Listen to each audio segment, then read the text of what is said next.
क्षिप्र म्हणजे काय? लवकर, जे लवकर फल प्रदान करतात तेच म्हणजे क्षिप्रप्रसाद गणपती. आणि गणपतीचं जे स्वरूप आहे ना ते खूप सुंदर आहे. त्यांच्या हातामध्ये मोदक आहे, पाश आहे आणि कल्पतरू जे काही वृक्ष आहे, कल्पवृक्ष आहे, त्या कल्पवृक्षाची फांदी त्यांच्या हातामध्ये आहे.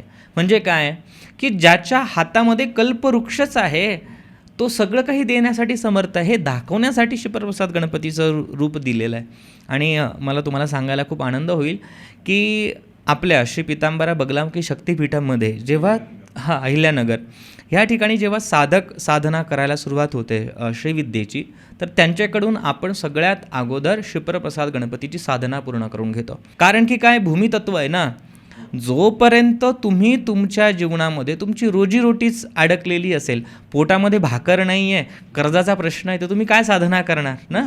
पैसे अडकलेले आहेत, मग काय तुम्ही करणार? तुम्हाला सगळ्यात अगोदर बेस तयार करावा लागेल ना. मग बेस तयार करण्याचं काम गणपती उपासना करून देतं. म्हणून क्षिप्रप्रसाद गणपतीची साधना